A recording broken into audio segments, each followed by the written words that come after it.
Tonight, we explore the quiet strength it took to survive a medieval siege. So go ahead and settle in. Let your head rest gently on your pillow and allow your shoulders to relax, to fall away from your ears. Take a slow, deep breath, and as you exhale, let go of the day. There is nothing required of you now except to rest. Where are you listening from tonight?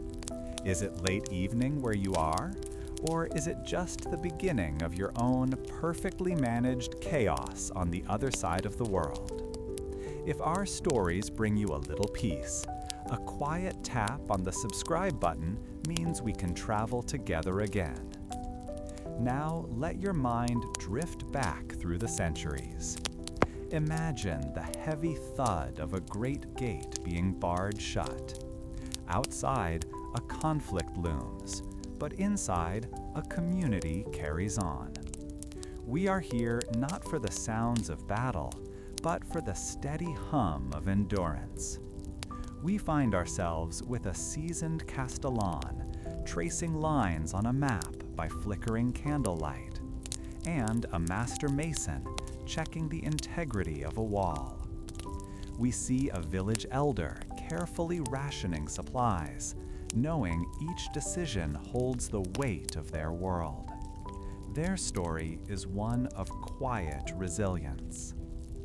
The last of the villagers scrambled through the great gate of Ardengrad, their movements hurried and clumsy with fear.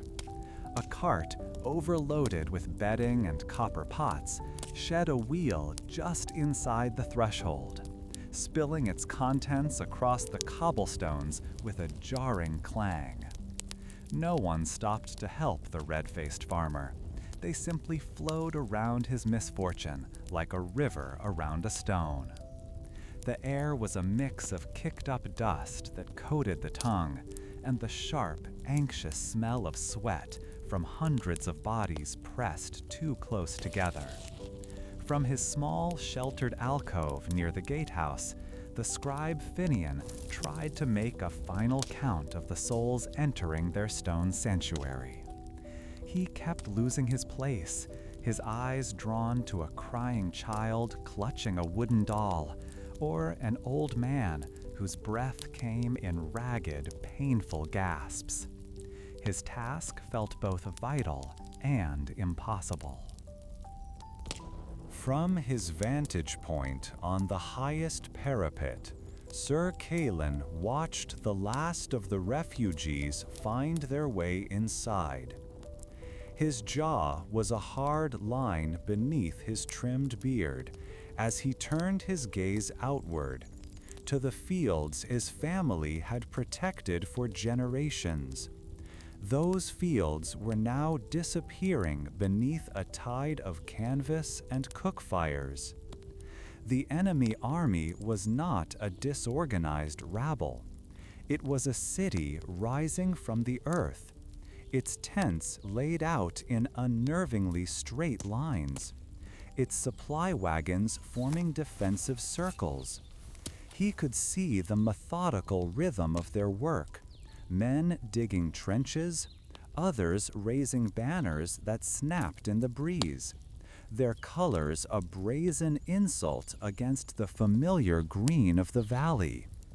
Each new tent, each puff of smoke was another nail in the coffin of their freedom, a visible sign that the world outside Ardengrad's walls no longer belonged to them. This growing encampment was not a temporary nuisance. It was a statement of permanence. Calen saw them divert a small stream to serve their needs, a clear indication they intended to stay for a long time. He watched groups of men with axes move toward the nearby woods, the source of Ardengrad's building timber and firewood. The distant rhythmic thud of their work carried faintly to the wall, a sound that felt like a personal violation.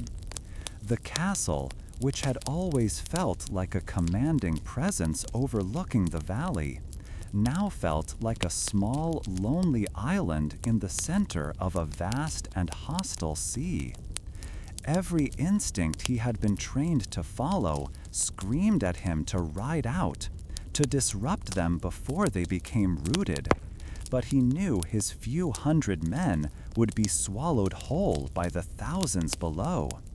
His duty was no longer to the fields, but to the stones at his feet and the people sheltering within them.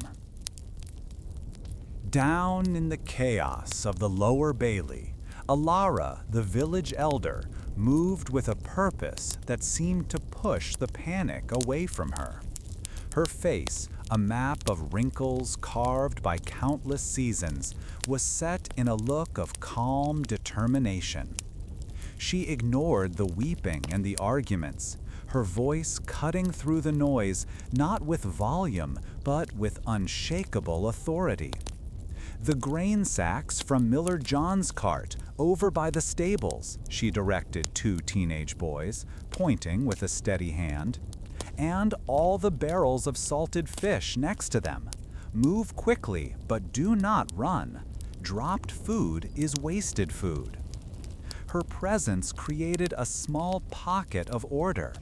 People began to follow her lead, their fear giving way to the simple, comforting rhythm of work. Families who had been huddled in terrified knots a moment before were now helping to unload wagons, their expressions shifting from despair to grim focus. The sheer volume of goods being piled in the center of the bailey was staggering, yet Alara knew it was an illusion. It was everything the surrounding villages owned, a whole season's work and a lifetime's accumulation, now crammed into one small space. As she supervised, she made quiet, mental calculations. She saw the number of milk goats and the small flock of chickens being herded into a makeshift pen, and weighed it against the number of children with wide, hungry eyes. A farmer proudly showed her 3 massive wheels of hard cheese, a treasure under normal circumstances. Alara thanked him warmly, but in her mind she was already slicing them into slivers so thin they would be nearly transparent, trying to make them last not for a festival week, but for a month or 2 or more. The reality of their situation was not in the height of the piles, but in the speed with which they would shrink. This immense task of accounting fell to Finian, who had abandoned his post at the gate and now moved through the bailey with his ledger and inkpot. His vellum pages, usually reserved for recording land deeds and Lord Kyelan's proclamations, were now being filled with lists of a more desperate kind. He dipped his quill, his hand struggling to remain steady as he wrote, 42 sacks rye grain, 16 barrels salted herring, 9 casks ale. The numbers seemed to mock him. He looked up from the page at the sea of faces, farmers, weavers, blacksmiths, their families, and tried to reconcile the two. The ink and the reality felt worlds apart. He knew, with a certainty that chilled him to the bone, that the figures in his ledger were impossibly small. He felt a moment of foolish shame, wishing he could somehow change the numbers with his quill, to magically add a 0 to the grain count. This internal struggle made his throat tighten. He remembered old stories of sieges, tales told by the fire on winter nights. They were always stories of heroism, of bold knights and clever lords. They never mentioned the grim arithmetic he was now performing. No one ever sang a song about the slow, terrifying depletion of a granary, or the precise moment when a community of 500 souls ran out of salted fish. He wondered if this was how it always began, not with the clash of swords, but with the quiet scratching of a scribe's pen, recording a future of hunger, one number at a time. The weight of this knowledge felt heavier than any shield. He was not a warrior or a leader, yet he held the clearest picture of their doom in the precise, dark lines of his own handwriting. His thoughts were interrupted by Ilara's approach. She placed a hand on his shoulder, and the simple, firm pressure was enough to stop the slight trembling in his fingers. She did not need to look at his ledger to understand. "The main granary, Finian," she said, her voice low but clear. "We seal it now. From this day forward, nothing comes out without being counted, and every family receives the same share. No exceptions." Her gaze swept over the crowd, many of whom were watching them, their work momentarily forgotten. They knew what this meant. The time for individual larders and private stores was over. They were now one body, and they would be fed as one. This declaration sent a murmur through the bailey. A merchant, whose fine clothes were already smudged with dust, started to protest, arguing that the supplies he had brought were his own. Ilara turned to him, her expression not unkind, but unyielding. "Your gold cannot be eaten, Master Hellman," she said, her voice carrying just enough for those nearby to hear. "And your fine silks will not fill your daughter's belly. Today, the farmer with 2 extra sacks of barley is a wealthier man than you. We will all share what we have, or we will all starve together." The merchant fell silent, his face flushing. There was no argument against her simple, brutal logic. The social lines that had defined their lives in the village were being redrawn right there on the dusty cobblestones of the castle yard. With a shared understanding, several men rolled the heavy stone seal toward the granary door. Ilara supervised as they used clay and mortar to fix it in place, a slow and deliberate act that drew every eye. The scraping sound of the stone against the doorframe was harsh and final. It was the sound of hope being locked away alongside the grain, to be drawn upon sparingly, cautiously. For a moment, a young boy, no older than 5, chased a loose chicken through the crowd, his cheerful laughter a strange and beautiful sound in the midst of the tension. It was a brief reminder of a life that already felt distant, a life where food was a thing of joy, not a number in a ledger. Once the granary was sealed, a new kind of quiet fell over the people. The frantic energy of arrival had faded, replaced by the heavy stillness of acceptance. All eyes turned toward the gatehouse. Sir Kalen had descended from the parapet and now stood with the guards. He gave a single sharp nod. There were no grand speeches or final pronouncements. The moment was too grave for words. The only sound was the groaning of the massive oak doors as a dozen men pushed them shut, the wood complaining as it settled into its frame after years of disuse. The last sliver of the outside world, the view of the now occupied fields, vanished. Then came the sound that would echo in their memories for the rest of their days. With a series of heavy, rhythmic thuds, the guards dropped 3 immense iron-banded timbers into the brackets on the inside of the gate. The final thump of the lowest crossbar landing in its stone cradle was a sound of absolute finality. It was not just the closing of a door, it was the end of a world. Every conversation stopped, every head turned. In that shared silence, they were no longer villagers seeking shelter. They were prisoners in their own fortress, bound together by the stone walls and the enemy waiting beyond. Around the newly crowded bailey, the familiar sounds of life were already changing, taking on the strange, enclosed rhythm of their new existence. The bleating of a goat, the clang of a blacksmith's hammer checking a loose rivet on a helmet, the low murmur of prayer. It was all there, but now it echoed off the high stone walls, trapped and amplified, a constant reminder of how small their world had become.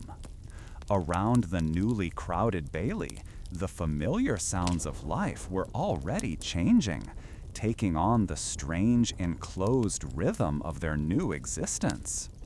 The bleating of a goat, the clang of a blacksmith's hammer checking a loose rivet on a helmet, the low murmur of prayer. It was all there, but now it echoed off the high stone walls, trapped and amplified, a constant reminder of how small their world had become. The silence that followed the sealing of the gate did not last. Within days, it was replaced by a low, constant hum of activity, the sound of a small city trapped within its own walls. The initial fear gave way to a weary routine, a rhythm of guard shifts, meager meals, and waiting. For Sir Calen, standing on the north battlement, the waiting was the hardest part. He scanned the enemy encampment, a vast and organized sprawl of tents and cook fires that seemed to grow larger with each dawn. They were not attacking, not yet. They were simply living, their presence a constant pressure against Ardengrod's stone skin. He felt a cold knot tighten in his gut. This was not a battle of swords, but of patience. This patience was tested sooner than he expected, and not by a charge, but by a quiet act of malice. It began with complaints from the families quartered near the lower bailey. The water from the small well, fed by an underground stream, had developed a bitter, foul taste. When Calen went to see for himself, he found the reason. From a high vantage point, he could just make out a small group of enemy soldiers upstream, beyond the effective range of his archers. They were methodically tossing the bloated carcasses of dead animals into the water, a slow and patient poisoning of the castle's secondary supply. A cold fury, clean and sharp, rose in him. He gave the order to seal the lower well immediately. This act, so simple and so devastating, was a declaration that the enemy intended to win not with a swift blow, but by a slow, creeping rot from within. Consequently, every drop of water for the hundreds of people inside Ardengrad now had to come from the deep central cistern, the castle's heart. The task of hauling the heavy wooden buckets up the winding stone stairs fell to everyone, creating long, slow-moving lines that snaked across the main courtyard. Tempers, already frayed by confinement, grew shorter. Arguments broke out over who had taken too much, whose turn it was, or whose need was greatest. The physical effort was immense. People who had spent their lives behind a plow or a merchant's counter found their backs aching and their hands raw from the ropes. Each breath became a conscious effort after the climb, and the constant exertion left the community weary and thirsty, a constant nagging reminder of their absolute dependence on the single source of water that remained. It was during this time of growing internal strain that the first true assault from the outside came, though it was aimed at the stone, not the people. A deep, resonant thump echoed from the enemy lines, followed by a high, whistling shriek that grew louder until it ended with a tremendous crash against the western wall. Great wooden throwing arms, the siege engines called trebuchets, had begun their work. They hurled massive stones, one after another, in a relentless rhythm. While most of the projectiles glanced off the thick, sloping walls, the impacts sent shudders through the entire fortress. The sound was a constant torment, a physical blow to the morale of all who were trapped inside. Each crash a reminder of the forces gathering to break them. It was during this time of growing internal strain that the first true assault from the outside came, though it was aimed at the stone, not the people. A deep, resonant thump echoed from the enemy lines, followed by a high, whistling shriek that grew louder until it ended with a tremendous crash against the western wall. Great wooden throwing arms, the siege engines called trebuchets, had begun their work. They hurled massive stones, one after another, in a relentless rhythm. While most of the projectiles glanced off the thick, sloping walls, the impacts sent shudders through the entire fortress. The sound was a constant torment, a physical blow to the morale of all who were trapped inside. Each crash a reminder of the forces gathering to break them. After the first volley ceased at dusk, Master Boren, the master mason, went to inspect the damage. With a torch in one hand and his mason's hammer in the other, he moved along the inner wall walk, his weathered face grim. He tapped at the stonework, listening to the sound, his touch as sensitive as a healer's. In one section, his hammer produced a dull, hollow thud instead of the solid ring he expected. Running his hand over the surface, he felt a web of fine cracks that were not there that morning. He realized with a surge of dread that the plans he had inherited, the ones that called this section strong, were wrong.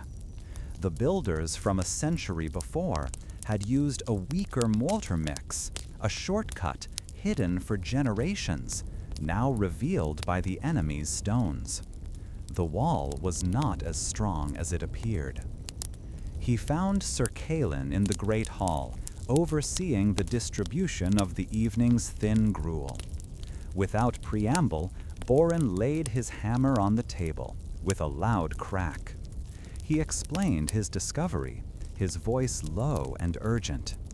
The western wall needed immediate reinforcement, a task that would require a large crew of strong men to haul stone and mix new mortar.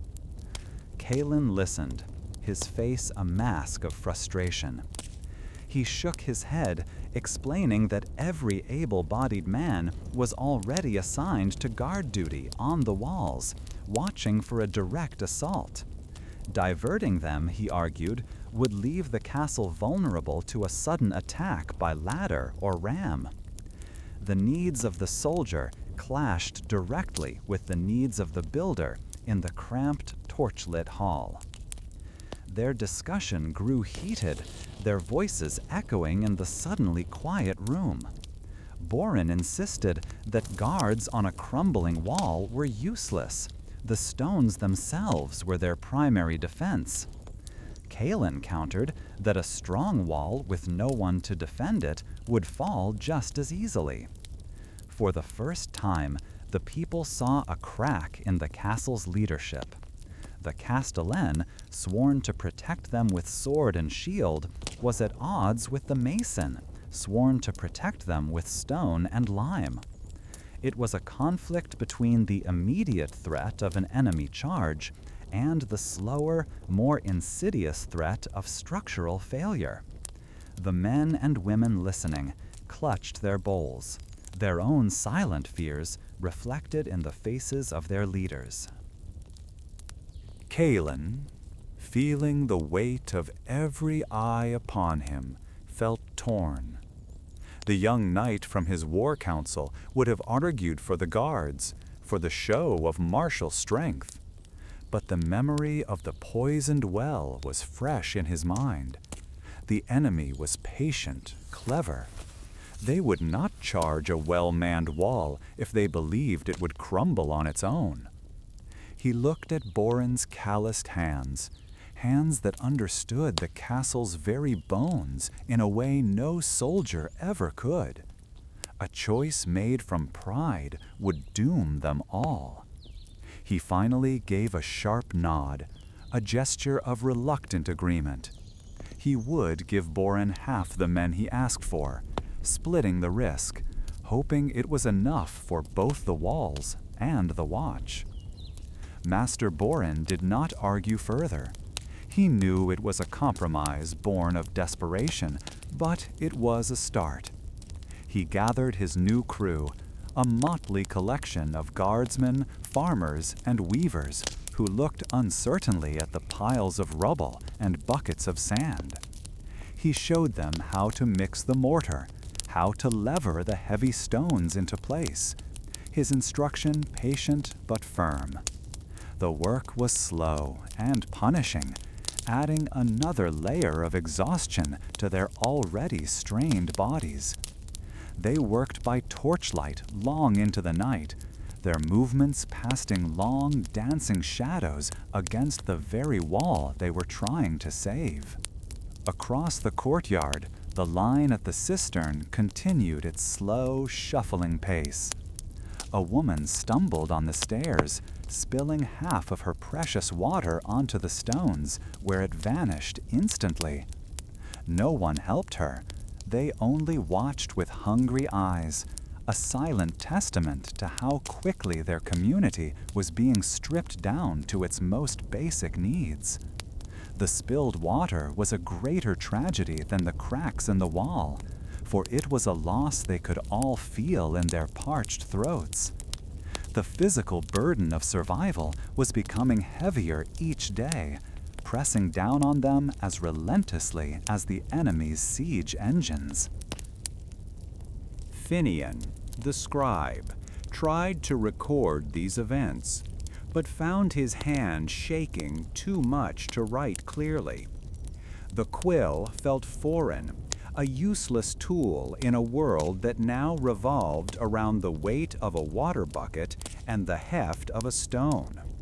He watched Master Boren's crew laboring on the wall, and Sir Caelan drilling the remaining guards in the bailey, two men trying to hold back two different tides.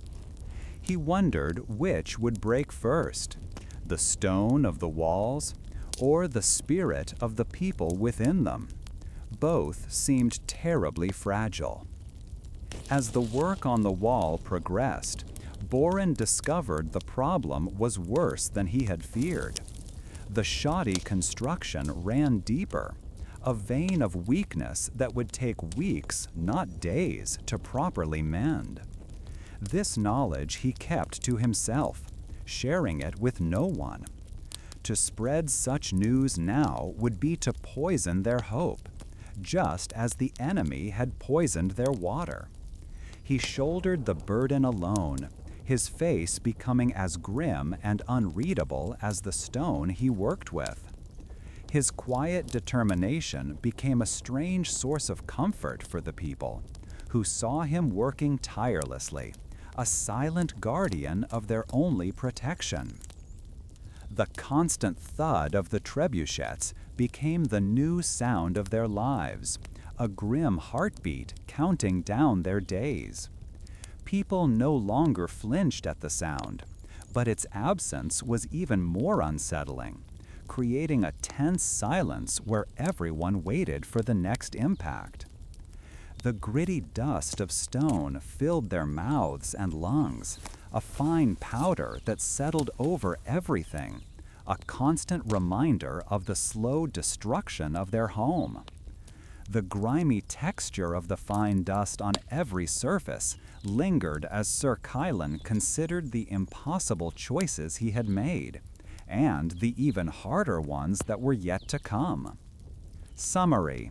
This part of the narrative introduced the enemy's use of psychological and resource warfare by poisoning the well, which in turn created internal conflict over water rationing, and revealed the physical and social strain of survival, while a trebuchet attack exposed a critical structural weakness in the castle wall, forcing a tense confrontation and compromise between the military commander and the master mason over the allocation of manpower. Sir Kylan has made a difficult compromise, diverting some guards to help Master Boren repair a newly discovered weak section of the wall. But the solution satisfies no one completely, and highlights the growing friction between different survival priorities within the besieged castle. The initial shock of the siege had passed, worn down by the grinding repetition of days. The frantic energy of securing the gates was now a memory, replaced by a quiet, gnawing weariness that settled deep in the bones of everyone within Ardengrad. The arguments over water from the poisoned stream had subsided into a grim acceptance of thirst, and the constant effort of hauling buckets from the main cistern left a permanent ache in people's backs. Sir Kylan's compromise, diverting men to help Master Boren, had patched the outer wall, but it had also thinned the ranks on the battlements, leaving the guards feeling exposed and the repair crews feeling perpetually short-handed. This solution, born of necessity, left a bitter taste of dissatisfaction all around. It was this creeping sense of hopelessness that moved Ilara to act. She saw it in the way mothers looked at their children, their eyes hollow. She heard it in the silence that had replaced the usual clamor of the bailey, where families now huddled in their designated corners, speaking in hushed tones. Therefore, one gray afternoon, she declared there would be a procession. From the castle's small chapel, she brought forth the ancient relics, a sliver of wood said to be from a saint's staff, and a faded square of linen embroidered with a holy crest. She believed that the soul needed sustenance just as the body did, and right now the souls of Ardengrad were starving. As the people gathered, a slow shuffling line began to form.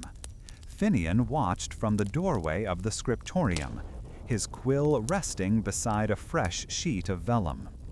He saw the blacksmith, his powerful arms now thin, clutching a small wooden cross his wife had carved. He saw children, their faces smudged with dirt, holding tightly to their parents' hands, their expressions a mixture of confusion and awe. At the head of the procession, a young priest held a single tallow candle, its small flame flickering bravely against the drafts that swirled through the courtyard. Ilara walked beside him, her back straight, her presence a quiet anchor in the sea of uncertainty. Their voices rose, thin and reedy at first, but gaining strength as more joined in. The familiar words of an old hymn echoed off the stone walls, a sound of fragile hope in a place built for war.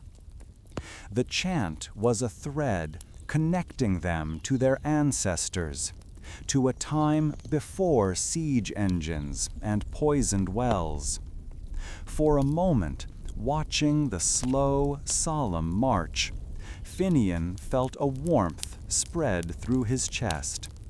It was a feeling he hadn't realized he was missing, a sense of shared purpose that went deeper than simply surviving another day.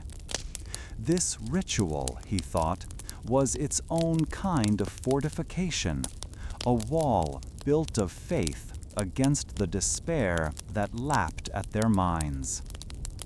However, this fragile peace was shattered by the harsh scrape of iron on stone. Master Boren appeared from the shadow of the gatehouse, his face a mask of grime and frustration. He strode directly into the path of the procession, forcing the priest to a halt. His crew of masons stood behind him, their expressions weary and impatient. They leaned on their trowels and hammers, their knuckles raw and scraped from handling the rough-hewn stones needed for the repairs. Boren paid them no mind, his eyes fixed on Ilara. He gestured back toward the wall, where Kalen had diverted the guards, a section now stronger, but by no means finished. "Elder," Boren's voice was a low growl, rough as the stone he worked.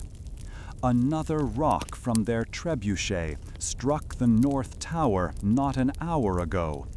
It loosened the mortar around 3 keystones. If we get another solid hit there, the whole parapet could come down." He pointed a dusty finger at the men in the procession. "I need these hands. I need every able-bodied man you have, singing hymns to be mixing mortar and hauling stone. Prayers will not hold up a collapsing wall." The procession faltered, the hymn dying in their throats. The silence that followed was heavy with the weight of his words. Ilara met his gaze without flinching. Her voice, though quiet, carried a strength that silenced the murmurs rippling through the crowd. "And stone, Master Mason, will not mend a broken spirit. These people need to remember who they are beyond being prisoners in their own home. They need to feel the grace of something higher than these walls." She gestured to the people around her. "Look at their faces. This is the first time I have seen hope in them in a week. An hour of prayer will give them the strength for a day of labor." This exchange created a stark, visible line in the courtyard. On one side stood Boren and his exhausted workers, their reality defined by the physical, immediate threat of collapsing masonry. On the other stood Ilara and the procession, their focus on the unseen enemy of despair. A few of the younger men, caught in the middle, looked from Boren's desperate plea to Ilara's calm certainty, their shoulders slumping in confusion. They seemed torn between the duty to their souls and the duty to their survival, and suddenly it was no longer clear if those two things were even on the same path. From his vantage point, Finian felt the scribe's impulse to record and the man's burden to understand. He saw the undeniable truth in Boren's words. He had seen the fresh scar on the north tower himself, a pale wound against the gray stone. The castle was their shell, their only protection, and to neglect it felt like a form of suicide. Every swing of a hammer, every slap of mortar was a direct defiance of the enemy waiting outside. The logic was as solid and unyielding as the granite foundation beneath their feet. Yet, as he looked at the procession, he could not dismiss what Ilara had built. He saw a cooper's wife weeping silently, her hand clutching a small string of prayer beads, her face filled with a release of emotion he hadn't seen in weeks. He saw two guards off their watch, standing with their heads bowed, their helmets held in their hands. The shared ritual was clearly a potent medicine for the fear that had been festering in the close, cramped quarters of the castle. It was a reminder that their community was more than just a collection of mouths to feed and bodies to defend.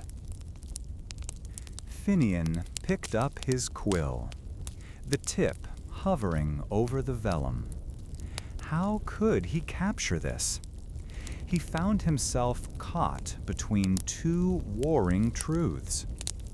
Ardengrad needed its walls, solid and repaired, a testament to the skill of men like Boren. But it also needed its faith, its stories, its songs, the invisible mortar that held the people themselves together. He began to write, not of who was right or wrong, but of the deep crack that had just appeared in the heart of Ardengrad's defense. The enemy outside threw stones, but the true test, he suspected, would be surviving the divisions that grew within. The argument ended not with a resolution, but with a weary stalemate. Ilara promised that the men would return to their duties once the rites were concluded, and Boren, seeing he would get no more, turned away with a grunt of disgust and led his men back to their work. The procession continued, but the spell was broken. The voices that rose in song were now hesitant, the footsteps uncertain. The conflict had laid bare their predicament. Every choice was a sacrifice. An hour spent in prayer was an hour lost on the walls. An hour spent on the walls was an hour where fear could take deeper root in the heart. Later, in the quiet of his small chamber, lit by a sliver of goat-fat candle, Finian chronicled the day's events. The scratch of his quill was the only sound. He described the look on Boren's face, the pragmatism of a man who trusted only what he could build with his own two hands. Then he detailed the fierce conviction in Ilara's eyes, the belief of a woman who knew that people could endure hunger and thirst, but not hopelessness. He wrote of the growing divide between those who sought their salvation in stone and sweat, and those who sought it in whispers and prayers. In the flickering light, watching the ink dry on the page, Finian could almost forget the weight of the siege pressing in from beyond the gates, eclipsed for a moment by the impossible choice tearing their small world apart. The hymns and processions of the previous weeks had faded, their echoes absorbed by the cold stones. While faith had perhaps steadied some hearts, it had not filled a single belly.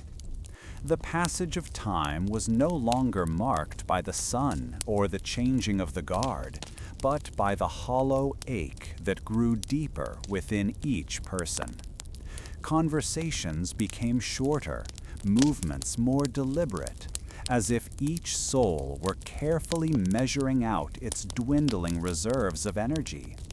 Children who once chased each other through the bailey now sat quietly in doorways, their games forgotten, their eyes large in faces that seemed to have grown smaller.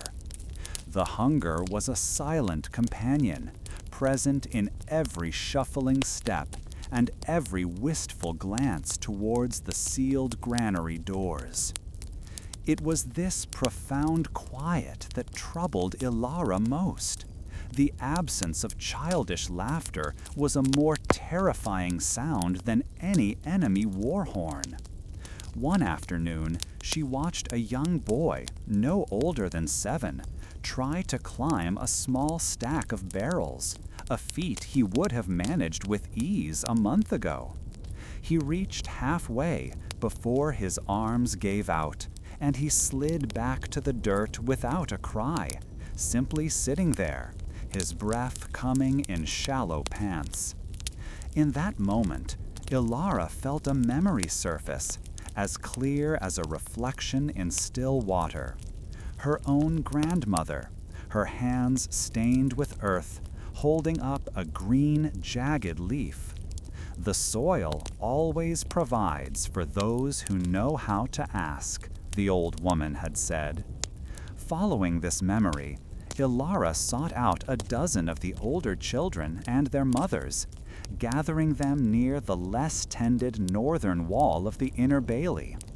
The spot was overgrown, a place where broken pottery and discarded bits of wood had been left to time.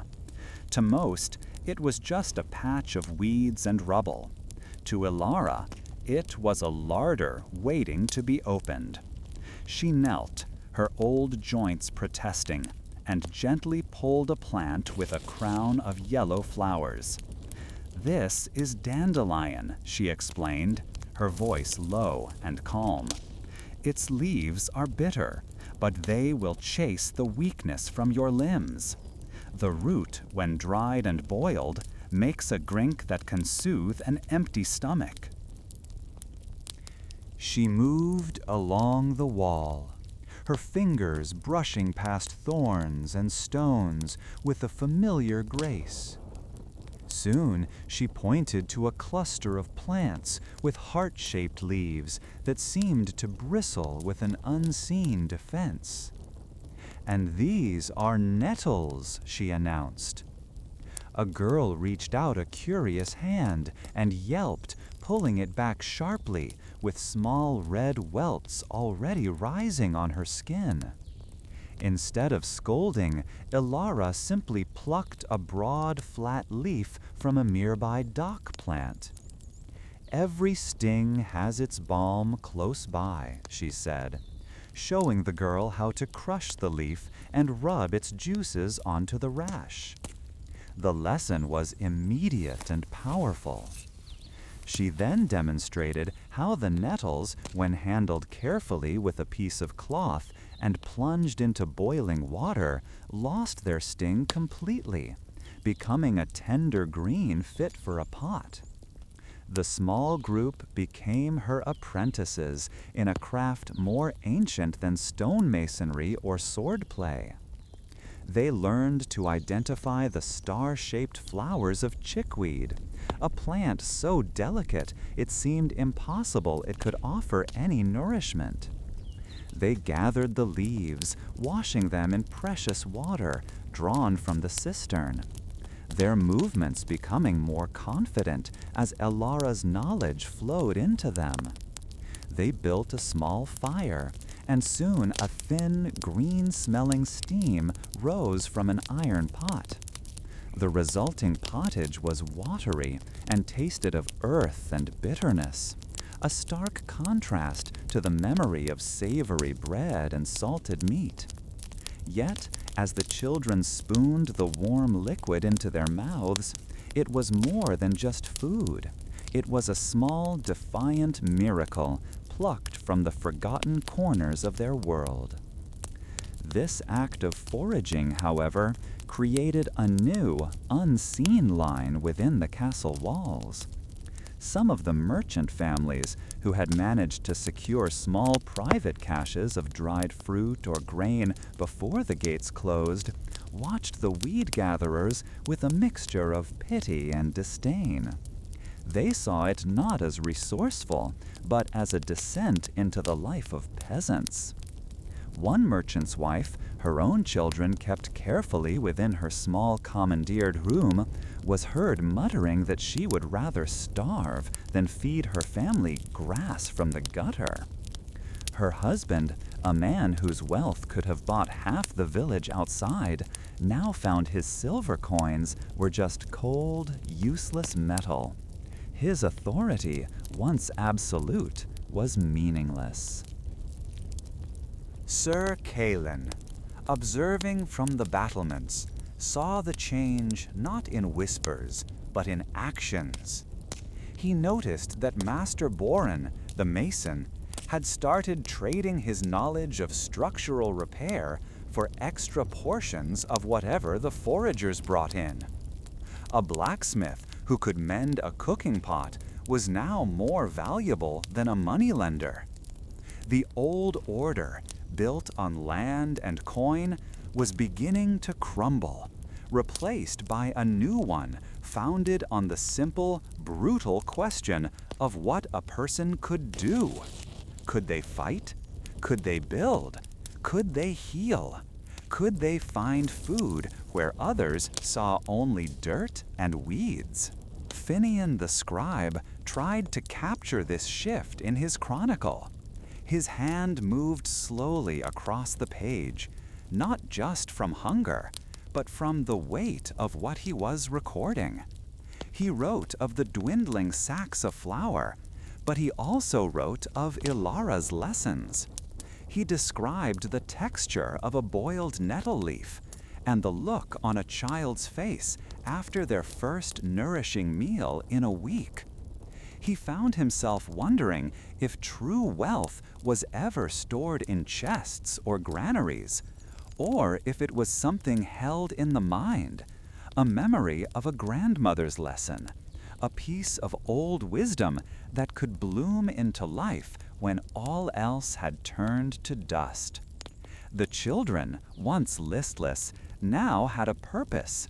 They became Ilara's eyes, their small forms darting across the bailey, pointing out new patches of green sprouting between the cobblestones. They learned the shapes of the leaves, the feel of the stems, and the places where the sun and shade encouraged growth. They were no longer just waiting for the siege to end. They were actively participating in their own survival. Their mothers, too, found a renewed sense of hope, their days filled not with anxious waiting, but with the purposeful tasks of gathering, washing, and cooking. This new activity did not go unnoticed by those in the lower bailey who had come from the village. For them, Ilara's knowledge was not a shocking revelation, but a familiar comfort. They had lived closer to the earth, and while they may have forgotten some of the old ways in times of plenty, the memories were still there. They joined the foraging parties, adding their own fragments of inherited wisdom. Which berries were safe after the first frost? Which roots held water? How to find the tiny edible bulbs of wild onions? The castle was dividing not into nobles and commoners, but into those who could live from the stone and soil within the walls, and those who could only consume what was given to them. As the moon completed another slow journey across the night sky, the change was undeniable. The hunger still gnawed at them, a constant, dull ache that sleep could not erase. But the sharp edge of despair had been blunted. The sight of a pot of greens steaming over a fire was a small victory against the vast army outside. It was a testament to a resilience that had nothing to do with high walls or sharp swords. It was a quiet strength, passed down from one generation to the next, waiting for the moment it was needed most. The bitterness of the dandelion greens had woven itself so completely into their existence that the memory of sweet bread felt like a story from another life. The sharp sting of a nettle and the soft relief of its remedy was a more immediate reality than the king's laws or the enemy's demands. Survival had become a thing of roots and leaves, of knowledge whispered from the old to the young, a fragile but persistent greenness pushing its way through the cracks of a world made of stone. The brief surge of hope brought by Alara's foraging had an unexpected consequence. With bellies not quite so empty, the gnawing anxiety of starvation lessened, but in its place, a restless idleness began to fester among the soldiers. The daily routine of watch duty and drills, once a welcome distraction, now felt like a pointless rehearsal for a battle that never came. This simmering impatience found its voice in the War Council, a cramped chamber in the heart of the keep where Sir Calin met with his captains. The air in the room was motionless, and each man's breath seemed to add to the feeling of confinement, a stark contrast to the open fields they longed for. Calin could feel the tension in the scrape of a boot on stone and the rhythmic tapping of a finger on a wooden table. It was a young knight, Sir Emeric, whose ambition burned brighter than his experience, who finally broke the heavy silence. He stood abruptly, his movements sharp and certain, making the older knights flinch. Unrolling a crudely drawn map of the enemy camp, he pointed a gloved finger at a section of the siege lines near the blighted stream. "For 3 nights I have watched this sector," he announced, his voice ringing with a conviction that demanded attention. "Their patrols are lazy. They believe we are broken, content to starve. There is a gap, my lord, between the eastern watchtower and the supply wagons, a gap wide enough for 50 good men on foot." He looked around the room, his eyes seeking allies among the younger faces, men who still dreamed of glory rather than simply survival.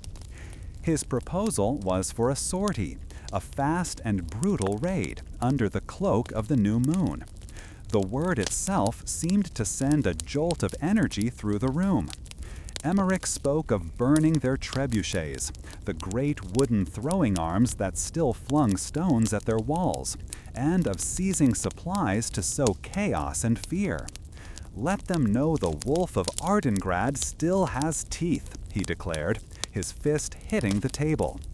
His words were a potent brew of honor and action, and Calin watched as several of his younger captains leaned forward, their expressions shifting from weary resignation to hungry excitement. They were soldiers, after all, and the long wait was a poison to their spirit, a truth Emeric understood and wielded like a weapon. The desire to do something, to strike back instead of just enduring, was a powerful current in that small, crowded room. Sir Calin listened without interruption, his face a mask of careful neutrality. He let the intoxicating vision of a swift victory fill the space, feeling the collective will of the men straining against his own cautious command. He understood their thirst for a fight better than any of them knew. The waiting gnawed at him too, fraying the edges of his discipline. Yet, as Emeric spoke, Caelin's mind was not on the glory of a successful raid, but on the faces of the men who would not return from a failed one. He saw the gap on Emeric's map not as an opportunity, but as a trap, a deliberately underguarded corridor designed to lure them out into the open field where the enemy's superior numbers could crush them utterly. Part of him wanted to believe the young knight, to unleash the pent-up frustration of his garrison in one glorious charge. But years of command compelled him to see the battle beyond the first clash of steel. When Emeric finished, a charged silence returned. Calin rose slowly, his movements deliberate, and walked to the table. He did not look at the young knight, but at the map. "You have observed them well, Sir Emmerich," he began, his voice calm and even. "But you see what they want you to see." With his own dagger, he began to trace lines on the parchment, marking locations that were invisible from the castle walls. "Here and here," he said, tapping 2 points in the woods beyond the camp, "are pits where their best archers shelter. This gentle slope here gives their horsemen a perfect downhill charge. The gap you see is the mouth of a sack, and we would be the grain pouring into it." He explained the cold arithmetic of their situation. They lacked the men to sustain losses, while the enemy could lose 100 and replace them by morning. A flush of anger and embarrassment crept up Sir Emmerich's neck. "So we do nothing. We wait until our walls crumble and our children starve?" he challenged, his voice losing its respectful tone. "Your caution feels like cowardice, my lord." The accusation hung in the still air, a shocking breach of custom. The older captains shifted on their benches, their gazes dropping to the floor, unwilling to witness this open defiance. The room, which had moments before been filled with reckless hope, was now thick with a different kind of tension. Calen felt the weight of every man's stare. He was being tested not by an enemy lord in the field, but by one of his own knights in his own council chamber. His decision had to be absolute, a rock against which their impatience could break. "My duty is to Ardengrad and all the souls within it," Calen stated, his voice low but carrying to every corner of the room. "It is not my duty to satisfy a knight's thirst for a glorious death. We will not throw away lives on a desperate gamble." He looked directly at Emmerich, his gaze unwavering. "The request is denied. We hold the walls."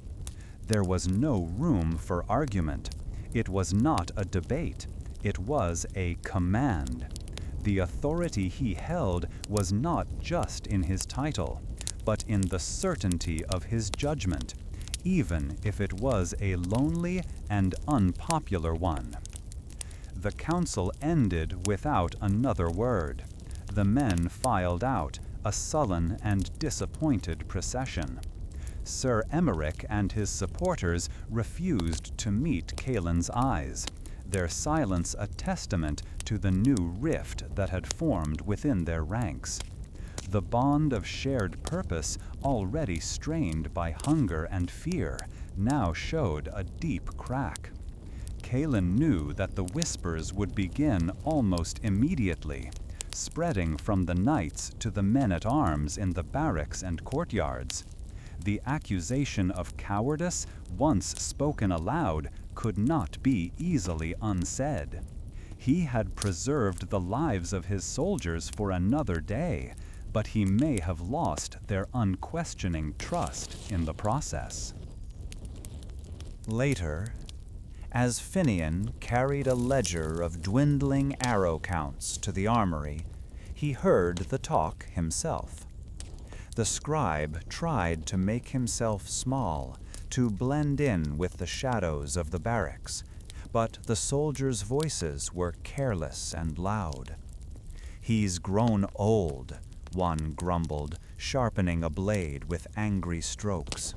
"He sits in his tower while we rot." Another spat on the ground. "A sortie would have given us hope. Now all we have is more waiting." Finian hurried away, the words stinging him as if they were meant for his own ears. The dissent was no longer a secret whisper. It was becoming a bitter song, sung by men who felt trapped by their own commander. That night, Sir Crackling stood alone on the highest parapet, the stone cool beneath his hands. He did not look for gaps in the enemy lines. He looked at the hundreds of campfires that glittered in the darkness, an ocean of hostile lights that stretched to the horizon, each one a reminder of the overwhelming force arrayed against them. His choice had made him an island, separating him from the very men he was sworn to lead and protect. As he prepared to seek a few hours of restless sleep, the distant, mocking call of an enemy horn from the siege lines was the only answer to his silent doubts. Summary: a young knight challenges Sir Crackling's cautious defensive strategy by proposing a risky sortie, forcing the castellan to publicly reassert his authority at the cost of alienating his younger, more restless soldiers and creating a dangerous rift in the garrison's command structure. End state: Sir Crackling has successfully prevented a disastrous raid and maintained control, but his authority is now openly questioned by a faction of his own men, and the seeds of dissent and mistrust have been sown throughout the castle's defenders. The dissent that had followed Sir Crackling's refusal to order a sortie did not fade. Instead, it settled into a sullen, watchful silence in the barracks and along the parapets. The younger knights performed their duties with a clipped precision that felt more like defiance than discipline. This quiet tension, however, was soon overshadowed by a new, more insidious threat that began not with a shout, but with a cough. At first, it was a single, dry rasp from an old farmer huddled in the great hall. Then, a few days later, a guardsman's wife was overcome by a fit of coughing so severe it left her gasping for breath, her face pale and slick with sweat. Soon the sound was everywhere, an unwelcome rhythm echoing in the crowded spaces of Ardengrad, a constant reminder of a foe that no wall could stop.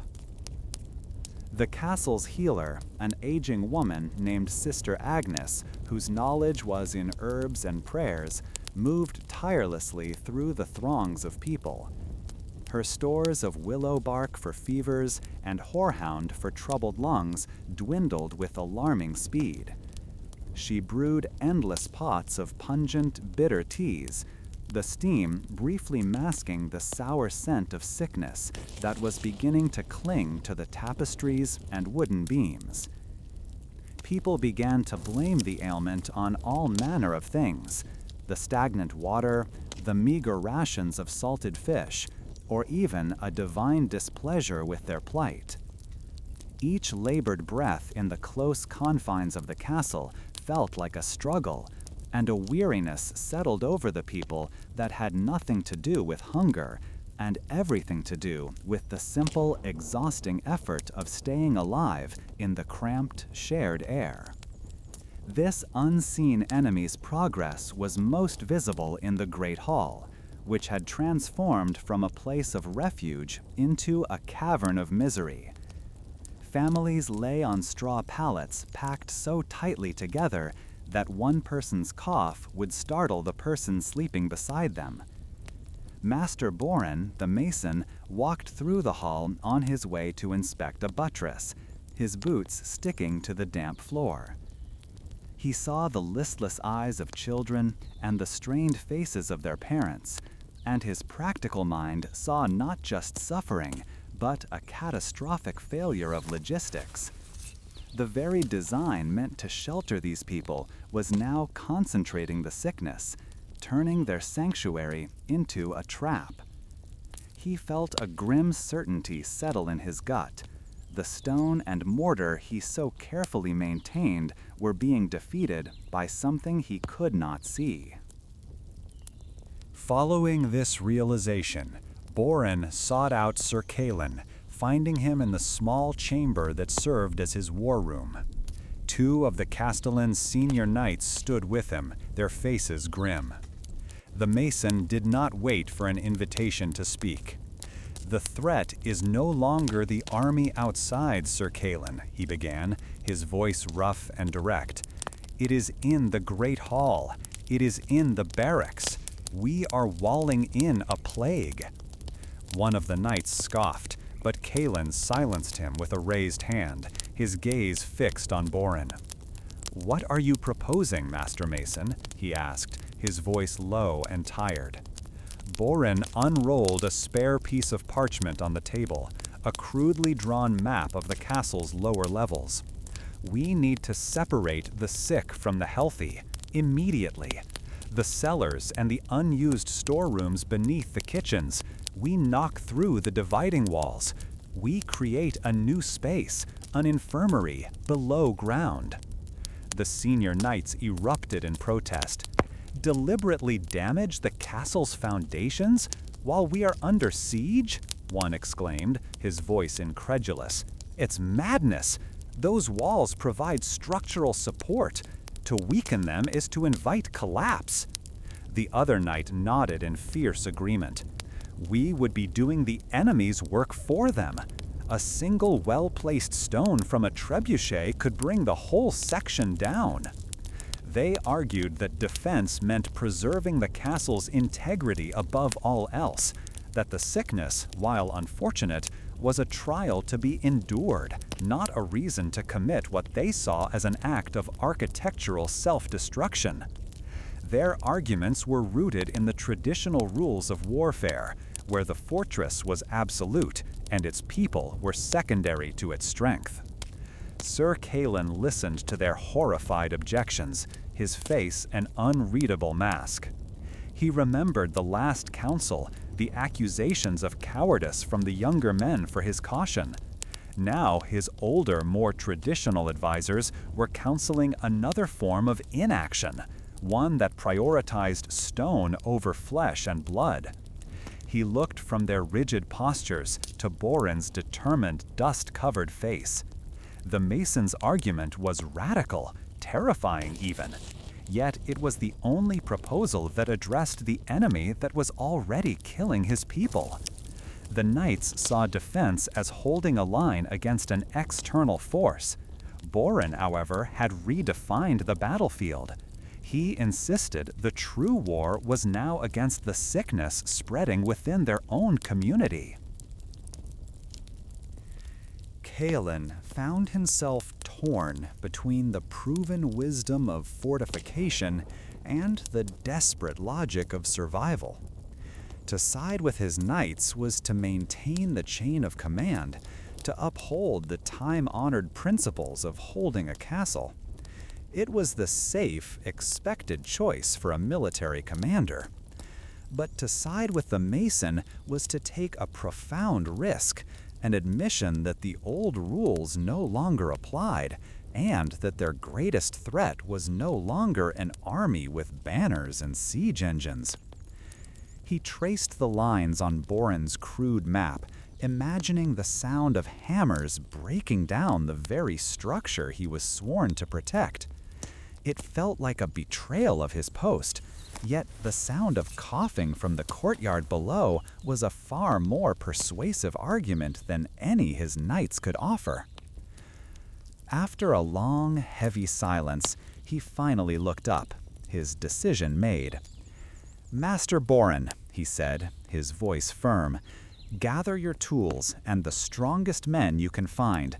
I want this infirmary established by nightfall." The knights stared at him, their faces a mixture of shock and disbelief, but they remained silent. Calin's choice was a clear departure from their counsel, a public alignment with the pragmatic craftsmen over the noble warriors.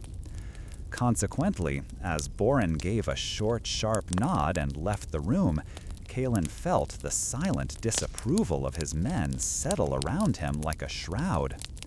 He had won the mason's loyalty, but he knew this decision would only deepen the rift with the very soldiers he would need to command if the walls were ever breached.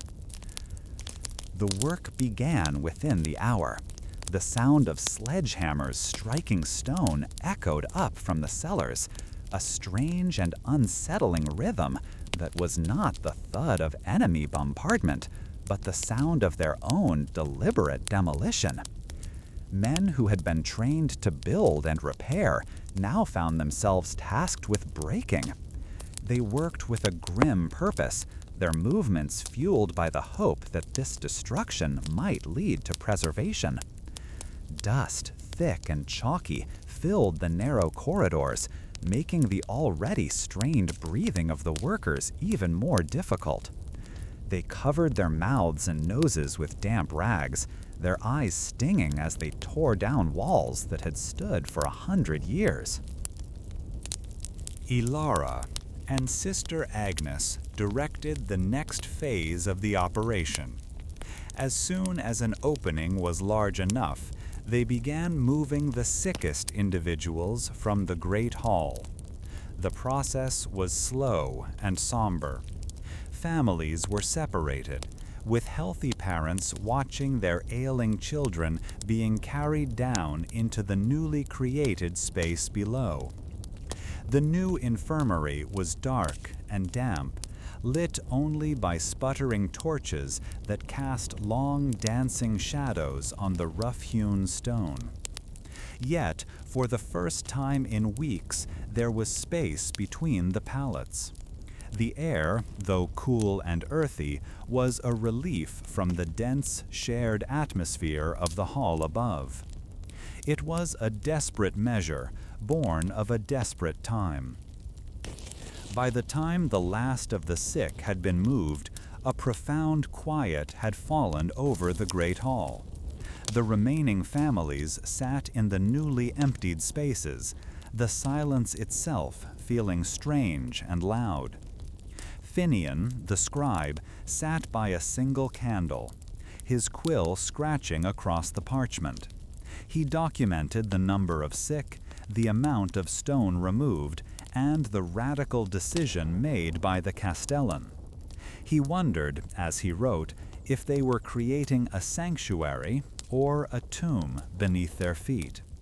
The immediate crisis of overcrowding had been addressed, but a new uncertainty had been born from the rubble of their own making. The day's destructive work to save lives had left its mark on stone and spirit, but the struggle for survival in Ardengrad moved grimly forward. The quiet diligence of Master Boren's work in the makeshift infirmary had brought a fragile sense of order back to Ardengrad. Separating the sick had slowed the spread of the coughing illness, and the daily rhythm of life, though grim, had become predictable once more. Sir Calin found himself walking the battlements not just to inspect the defenses, but to escape the confined spaces below, where every shared glance seemed to measure the remaining hope. It was during one of these patrols that a sentry, a young man with sharp eyes, called out.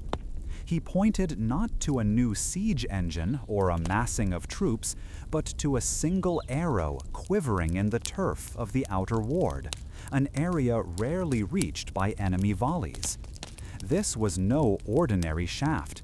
Its fletching was dyed a deep crimson, and a small roll of parchment was tied tightly beneath the arrowhead. Calin descended the stone steps, his hand resting on the pommel of his sword. He unrolled the parchment with careful fingers, the message written in a clean, mercantile script. It was not a demand for surrender to the castle, but an offer to one man within it. A merchant named Gregor, a dealer in fine wools who had taken refuge with his family, was promised safe passage and a share of the plunder if he would simply mark the location of the weakened wall, the very section Master Boren was painstakingly reinforcing. Kalen felt a coldness spread through his chest that had nothing to do with the morning chill. The enemy was no longer just outside the walls. A tendril of its influence had found a crack and crept inside, seeking to poison them from within. Gregor the merchant was a man whose confidence had been built on stacks of coin and bolts of cloth, but that foundation crumbled the moment the guards brought him to Kalen's solar. His face, already thin from the meager rations, turned the color of old tallow. He denied everything at first, his voice a high-pitched squeak of indignation. But when Kalen laid the parchment on the table between them, the merchant's bravado vanished, replaced by a torrent of desperate excuses. He spoke of his children, of their hunger, of the fear that gnawed at him in the darkness. He had never intended to follow through, he swore. It was just a moment of weakness, a foolish thought born of despair. Finian, the scribe, stood by the door, his quill still, his knuckles white. He was not recording inventories now, but the unraveling of a man, and perhaps a community. The decision of what to do fell upon Kalen like one of Boren's heavy stones. He gathered his senior knights and advisors, the same men he had recently alienated with his choice to damage the castle's interior. Sir Reynold, a knight whose lineage was as old as Ardengrad itself, was blunt. "Hang him," he declared, his voice echoing in the small chamber. "Hang him from the highest tower as a warning. Fear is the only language a traitor understands, and the only lesson our people will respect." Another, younger captain argued for a different approach. "To kill one of our own will break what little spirit we have left. People will see a tyrant, not a leader. It will sow mistrust when we need unity most." They looked to Kalen, their faces expectant, each man certain his own counsel was the only path to salvation. Kalen listened, his expression unreadable, feeling the weight of hundreds of lives resting on his judgment. Finian watched the exchange, feeling a growing unease. He saw the logic in both arguments. The sight of an execution might indeed steel the resolve of some, but it would just as surely plant the seeds of terror in others. He thought of Gregor's trembling hands and his talk of hungry children. Was his crime born of pure greed, or was it a symptom of the deeper sickness of hopelessness that afflicted them all? The scribe imagined the entry he would have to make in the castle's chronicle. Would he write of a just execution that secured the castle, or of a brutal act that fractured its soul? He found himself wondering if true leadership was found in the unwavering application of law, or in the wisdom to know when the law itself was not enough. That evening, unable to find peace in his chambers, Kalen walked the walls again. His steps led him, almost without thought, to the section of the curtain wall where Boren's men worked by torchlight. The rhythmic chip, chip, chip of their hammers was a comforting sound, a testament to endurance. He watched as they set a new stone into place, their movements economical and sure. Master Boren was there, his hands caked with mortar, guiding the workers. He was not a knight or a nobleman, but a builder. His purpose was not to destroy, but to make strong. And in that simple, honest work, Kalen found his answer. he saw a path that was neither the bloody certainty of the noose nor the perceived weakness of a pardon. The next morning, the entire population of Ardengrad was summoned to the main bailey. The air was tense. Whispers passed through the crowd like a dry rustle of leaves. Gregor was brought out, his face a mask of abject fear, his eyes darting toward the gallows that stood, unused for years, in the corner of the yard. Sir Cailan stood before them, his voice calm but carrying to every corner of the enclosed space.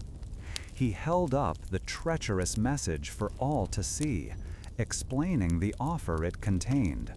A collective gasp went through the crowd. Then Cailan pronounced his sentence.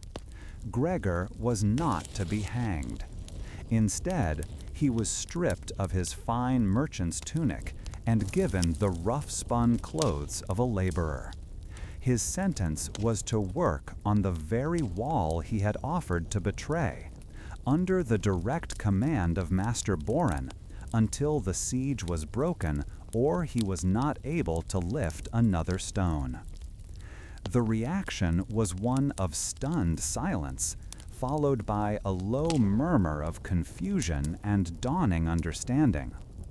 There was no blood, no satisfying spectacle of revenge, but there was a different kind of justice at play.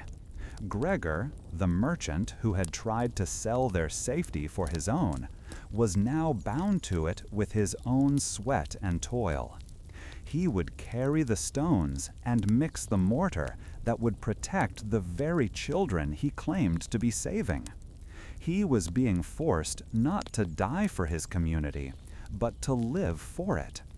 As the guards led the bewildered man toward Boren's work crew, a few people in the crowd began to nod slowly, their expressions softening from anger to a grudging acceptance of a difficult but perhaps wise judgment.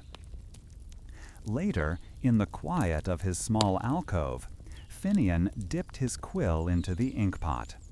The ink was running low, a mixture of soot and water that was becoming more water than soot each day. He carefully recorded the events, the discovery of the arrow, the merchant's confession, and Sir Cailan's unique sentence. He wrote not just of the facts, but of the feeling in the bailey, the shift from bloodlust to contemplation.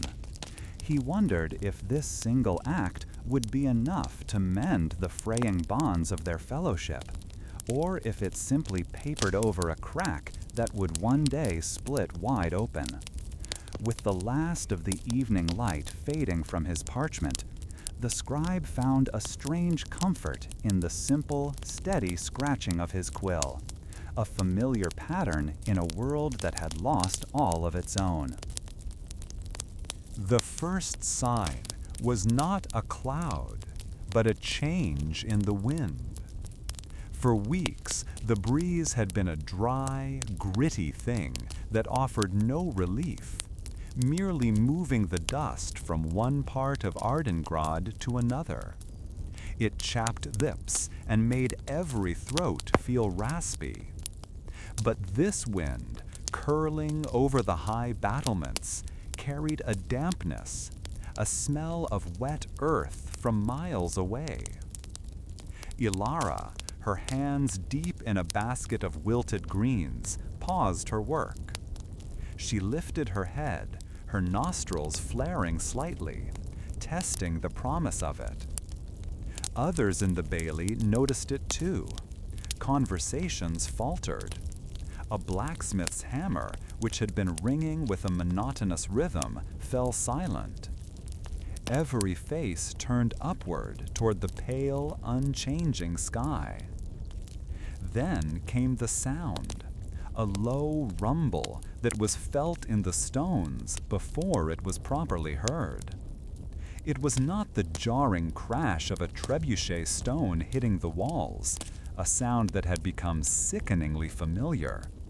This was a deeper, more ancient noise that seemed to come from the world itself. A collective sigh of hope, thin and fragile, passed through the assembled people.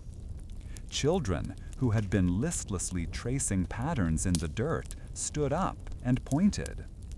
A single dark spot appeared on the bleached white of a paving stone. Then another and another. The first drops of rain began to fall, not in a torrent, but as a slow, deliberate blessing upon the parched fortress. People moved from the shelter of the overhangs, their faces upturned, their mouths open to catch the clean taste of the water. The rain was cool on skin that had known only the stale warmth of crowded halls and the sting of sweat. It washed the layers of grime from their faces and darkened the fabric of their worn tunics. The slow patter became a steady drumming on the slate roofs, a gurgling rush as it poured from the stone gargoyles and down the channels leading to the great central cistern.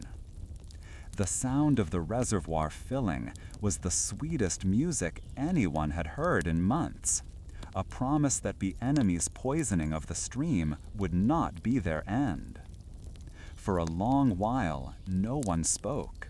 They simply stood, letting the downpour soak them, feeling the immediate thirst in their bodies begin to ease.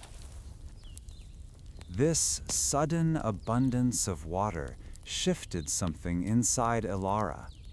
As she watched a young mother laugh while her child splashed in a newly formed puddle, she saw past the hollows in their cheeks and the weariness in their eyes.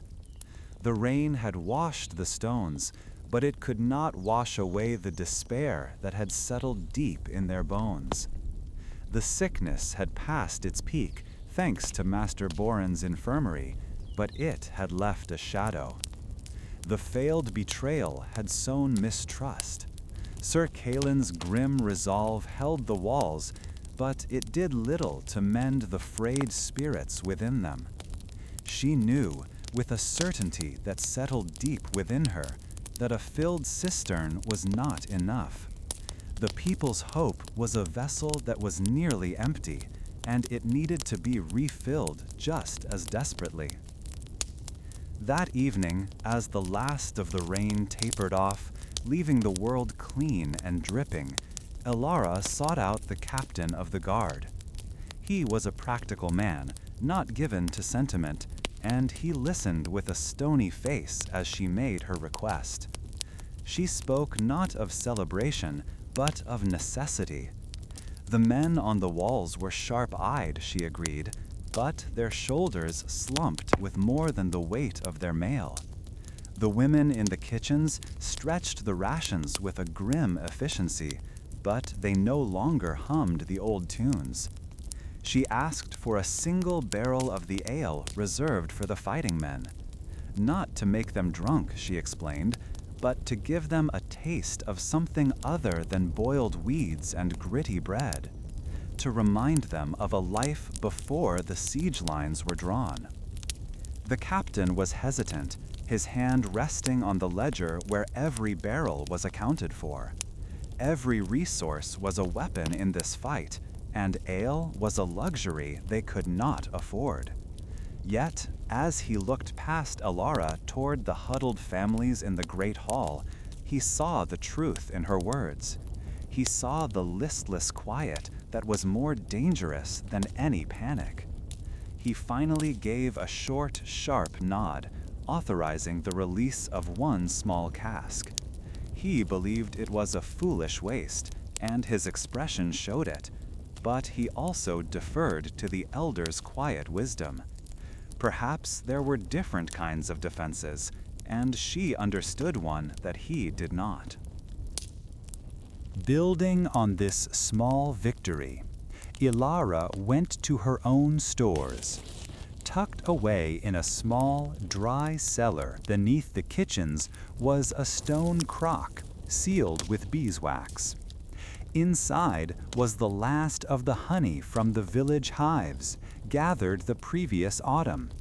She had saved it for burns and poultices, a precious medicine. Now, she decided, it would serve as a different kind of cure. In the main kitchen, she instructed the women to boil the nettles and dandelions as they always did.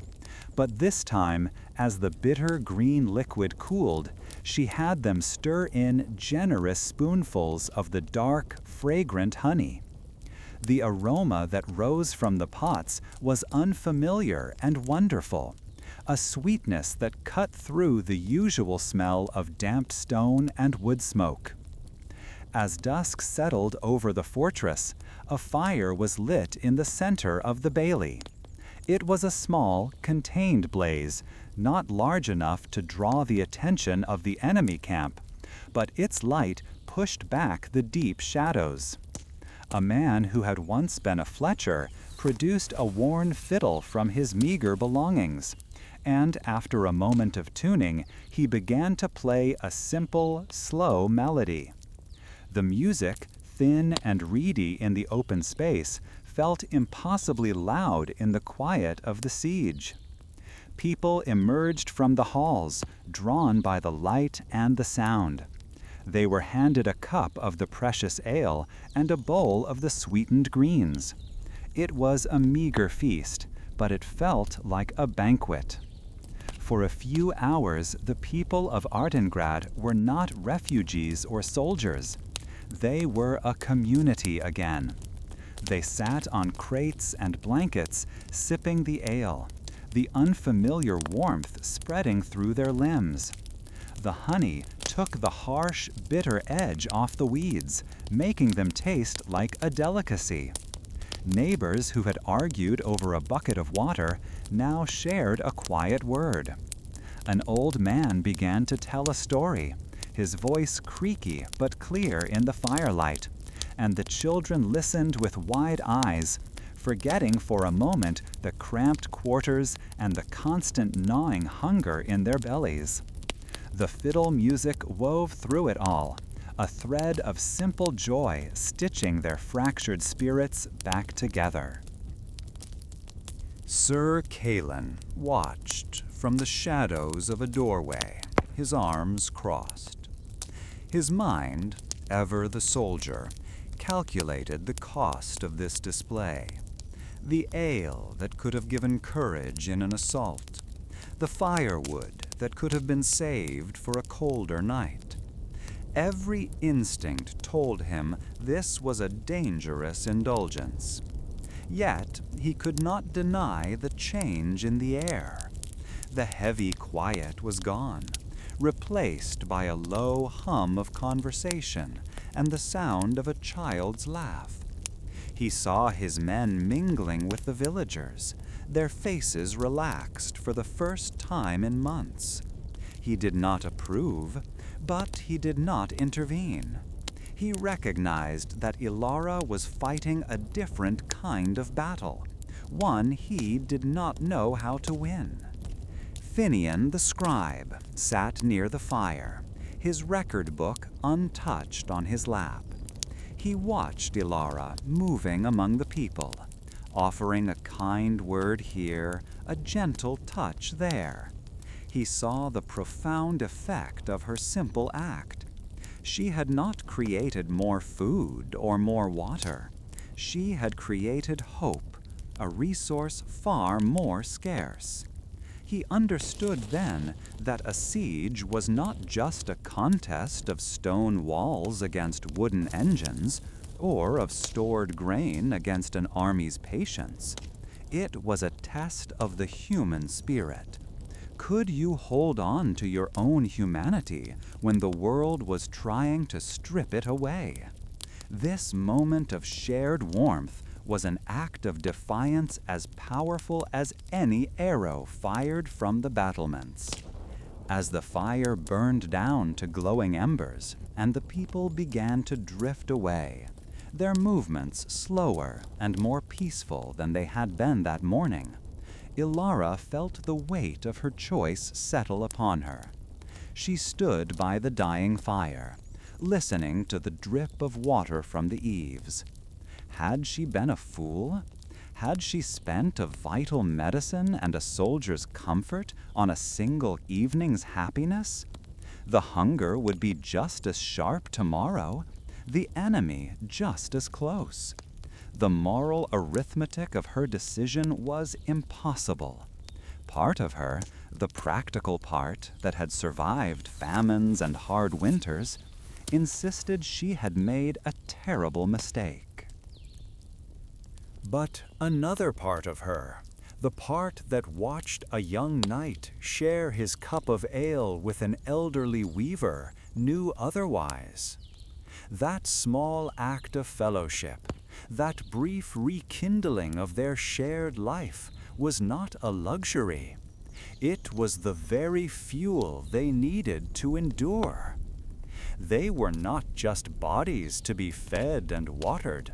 They were a people bound together by rituals and memories. The siege sought to grind that down, to turn them into isolated, desperate animals. Tonight, they had refused. The common spirit that held the people of Ardengrad together, surrounded by the cold, damp stone, felt both impossibly fragile and eternally strong. The warning came not as a shout, but as a sudden, collective intake of breath from the lookouts on the north wall. Every head in the bailey turned, following their stunned gazes. There, beyond the scarred earth of the siege lines, was a new structure, a wooden giant that had not been there the day before. It rose higher than Ardengrad's curtain wall, a square, ugly beast of raw timber and stretched hides, pushed forward on massive, unseen wheels. This was a different kind of weapon, not one of stone and torsion like the trebuchets, but a moving fortress built for a single purpose: to deliver the enemy directly over their defenses. Its shadow began to creep across the open ground, a dark finger pointing toward the very section of the wall Master Borin had so painstakingly repaired. A ripple of motion spread through the castle's inhabitants as the reality set in. Some people simply stood, mouths agape, their hands slack at their sides. Others began to move without purpose, their steps hurried and uncertain, creating a confused swirl of bodies in the courtyard. Sir Calen appeared on the parapet, his face a mask of grim calculation, his knights gathering around him, their hands resting on the pommels of their swords.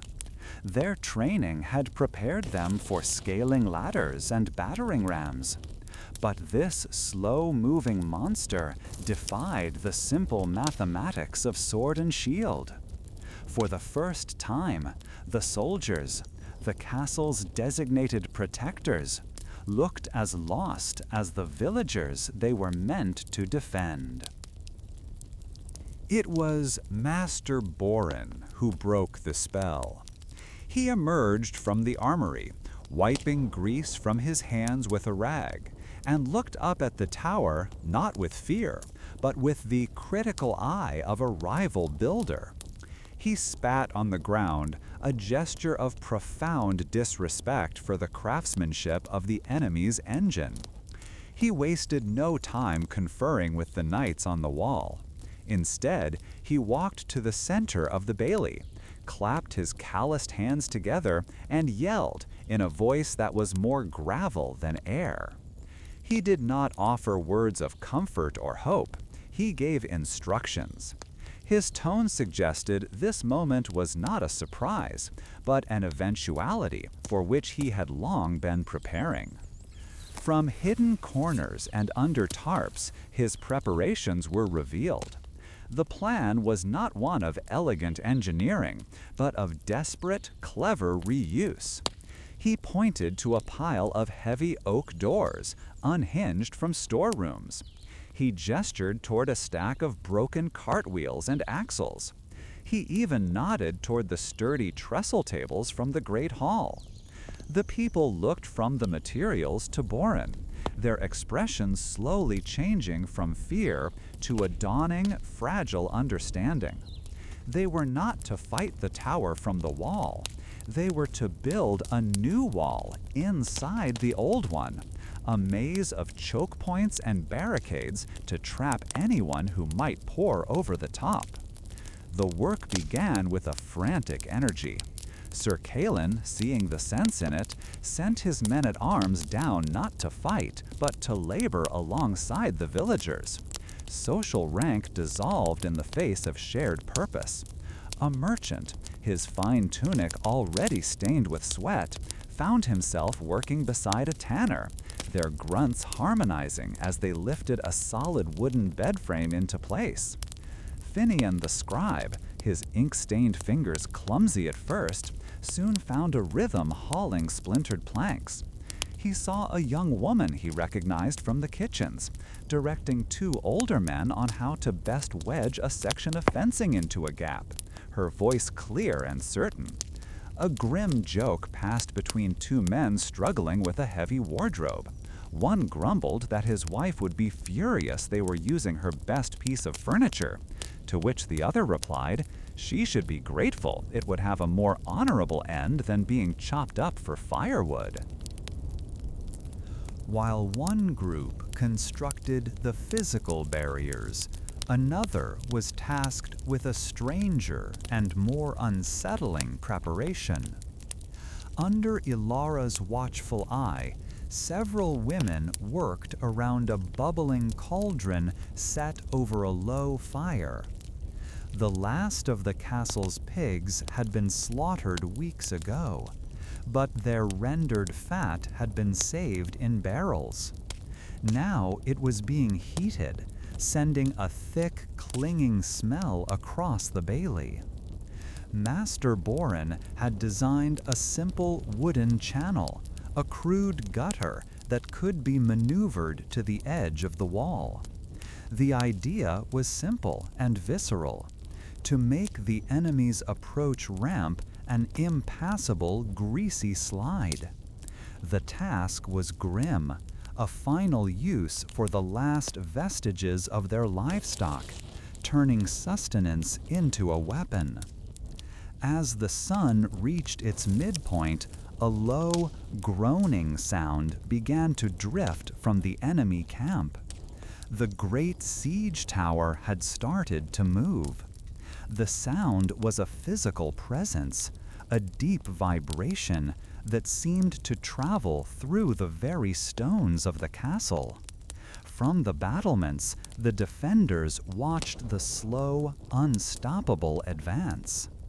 Dozens of men, shielded by the tower itself, pushed from behind, while teams of oxen strained at the front. Arrows from Ardengrad's longbowmen pattered harmlessly against the thick, dampened hides that covered its forward face. Each turn of its massive wheels felt like a hammer blow against the hearts of those watching. Boren, now positioned on the threatened section of the wall, became a conductor of a desperate orchestra. He did not shout like a captain. He pointed, he grunted, he guided. At his signal, a line of people, stretching from the bailey to the wall, began passing buckets of stone and rubble, hand over hand, to be piled at the top, ready to be dropped. Another team stood ready at the levers of his wooden channel. This was not the warfare of knights and banners. This was the grim, coordinated labor of a quarry crew, their only goal to make the enemy's final steps as costly as possible. The tower was now so close that the defenders could hear the shouted commands of the enemy officers and see the determined faces of the soldiers waiting within its belly. Panic, cold and sharp, threatened to return, but the shared rhythm of the work held it at bay. Each person was a single part of Boren's crude, defensive machine. The act of lifting, passing, and pouring left no room for despair. They were too busy, their muscles aching with the strain of their collective effort, to be properly afraid. Their desperate, unified labor was the only answer they had to the organized might crawling toward them. With a final jarring shudder, the tower's drawbridge began to lower, its end aiming for the top of their wall. At that moment, Boren gave the signal. The team at the channel heaved on their levers.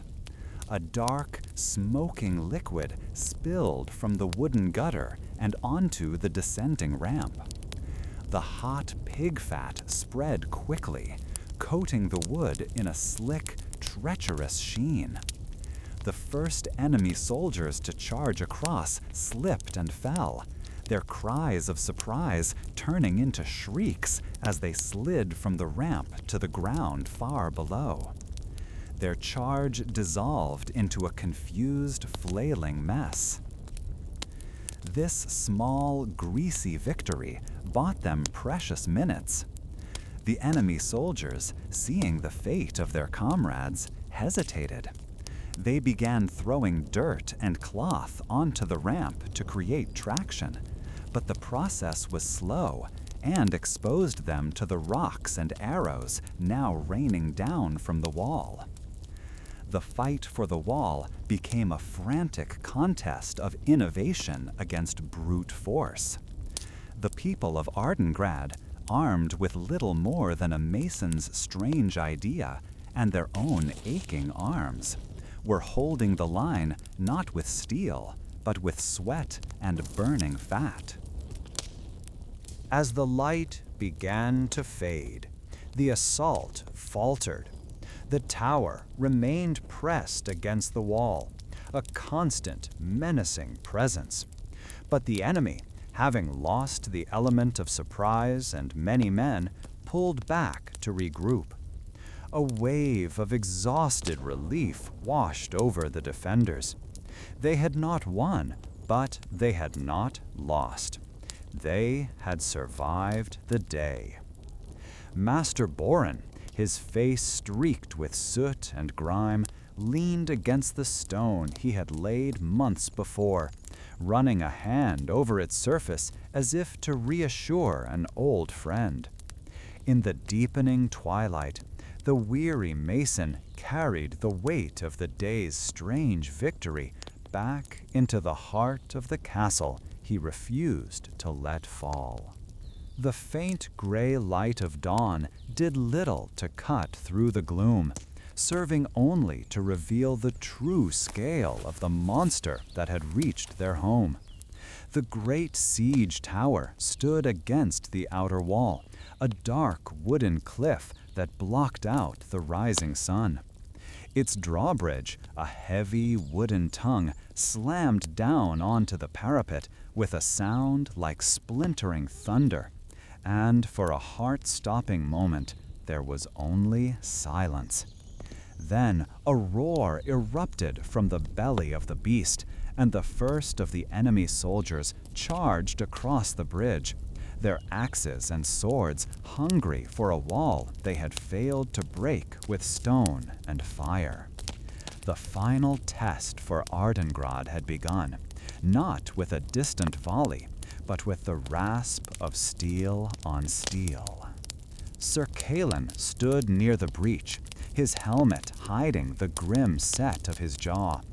The polished steel of his armor, once a symbol of his authority, was now dented and blackened, no different from the battered leather and iron of the men beside him.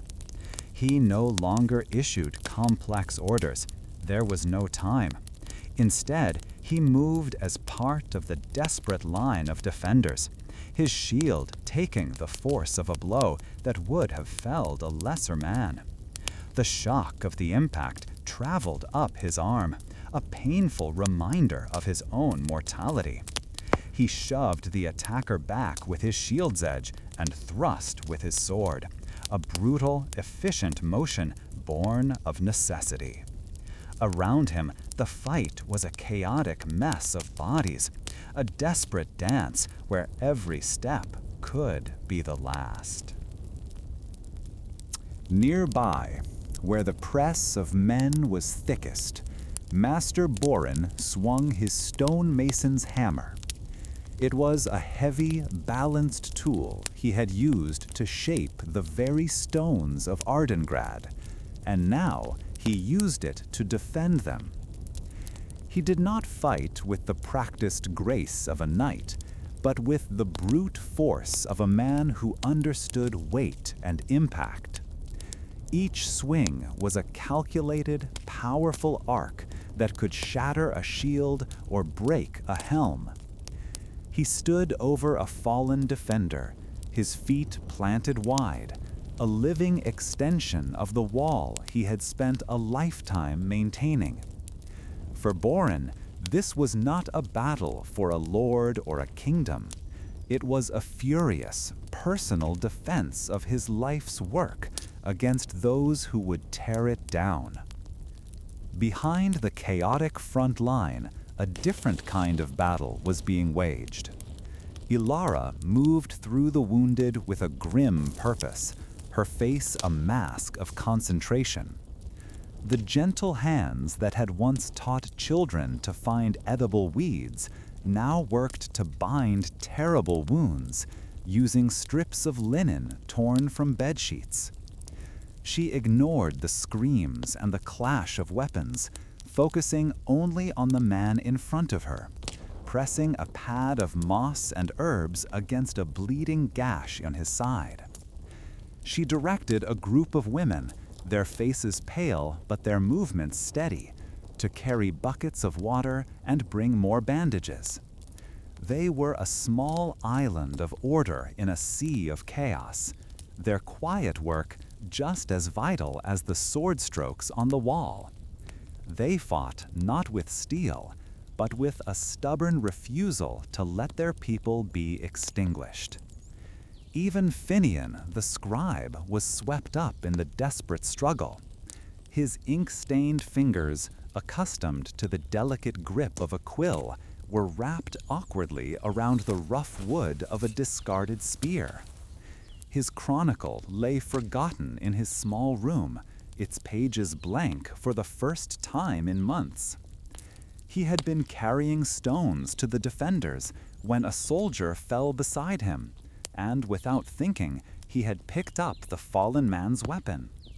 He stood with his back pressed against the inner barricade Boren had built, jabbing the spear point toward any enemy who broke through the first line. Fear was a cold knot in his stomach, but the sight of his neighbors fighting and falling beside him forged a new kind of resolve. He was no longer an observer. He was a part of the history he had sworn to record. The fight on the wall became a blur of desperate moments. A merchant who had complained about rations just a week before now stood shoulder to shoulder with a farmer, their shared shield deflecting a flurry of arrows. A young knight, the same one who had challenged Kalen's authority, fought with a reckless fury, his idealism finally finding its brutal outlet. The social lines that had defined life within the castle, knight and commoner, merchant and craftsman, had dissolved in the face of the singular, unifying need to survive. They were no longer individuals with separate grievances and hopes. They were a single body, a single will, pushing back against the tide that threatened to overwhelm them. This unified resistance began to turn the tide. The attackers, who had expected a quick victory over a starving and weakened garrison, met a wall of ferocious defiance. For every defender who fell, another two seemed to take their place, their faces etched with a resolve that unnerved the enemy soldiers. The narrow breach, which should have been a gateway to slaughter, became a meat grinder that consumed men and broke their morale. The desperate ingenuity of the defense, from the slick pig fat on the ramps to the inner barricades, had slowed the initial rush, buying the defenders precious time to rally. The assault began to lose its momentum, faltering against the unyielding spirit of Ardengrad. As the sun climbed higher in the sky, its light now clear and sharp, the enemy's attack finally broke. A horn sounded from their camp, a long, mournful note of retreat. The soldiers on the wall hesitated, disbelieving, then began to fall back, dragging their wounded with them. The defenders, too exhausted to cheer, simply watched them go. The siege tower, its bridge now empty, stood as a silent testament to their failed ambition. A profound silence descended upon the battlements, a quiet so complete it felt louder than the preceding din. It was broken first by a single ragged cough, then by the low moans of the wounded and the soft weeping of those who had survived. Sir Calin leaned heavily on his sword, the weapon's point stuck into the wooden planking of the walkway. He surveyed the ruin of the wall section, the bodies of his people lying beside those of the enemy. The cost of their victory was laid bare in the rising sun. Every life lost was a future extinguished, a family shattered. The relief of survival was a heavy, painful thing, mixed with a deep and abiding sorrow. He saw Boren a short distance away, quietly inspecting a crack in the stone near the breach, his builder's instincts already taking over. There was no elation, only the grim acceptance of what had been necessary. Further down the wall, Ilara knelt beside a young boy who had been struck by a stray arrow. She held his hand, speaking to him in a low, soothing voice as his life faded from his eyes. Her own face was streaked with grime and tears, her reserves of strength finally spent. The herbs and knowledge passed down through generations had saved many, but they could not save everyone. The weight of this truth settled on her shoulders, a burden far heavier than any physical exhaustion. The community had held together, but it was now a smaller, more fragile thing, bound by a shared and terrible memory. Finian found his way back to his small chamber, his hands trembling so much he could barely unlatch the door. The borrowed spear clattered to the floor. He looked at his desk, at the neat stack of parchment and the pot of ink, objects from a life that felt a world away. His chronicle, the meticulous record of their slow starvation and rising fear, seemed incomplete. The numbers of grain sacks and the arguments in the council chamber were only part of the story. The true account was written in the blood on the stones outside and in the haunted look in the eyes of the survivors. He sat down, his body aching with a weariness that went bone deep. After a long moment, he picked up his quill. The tip hovered over the blank page as he searched for the words to describe the dawn. He could not write of victory, not yet. He could only write of the price. Dipping the quill into the ink, his hand now steady, he began to chronicle the profound cost of their endurance. The scribe settled into his familiar task, knowing that tomorrow and all the days after would demand that this story be remembered. And so, our exploration of medieval siege survival comes to a quiet close for the evening. Picture the moment after the day's duties are done, when the defenders find their solace not in battle, but within the stone embrace of the castle walls. The great gate is barred, the stores are secured, and a deep hush falls over the inner courtyard, touched only by the soft glow from a distant hearth fire. For them, this was the precious, guarded peace between long days of waiting. Now, let that same sense of profound security envelop you. Your own walls are drawn up for the night. The challenges of your day are set aside. The long watch is over. May you find the deep, restorative peace of a fortress at rest, and may your dreams be untroubled until the morning light brings its gentle relief. Sleep well.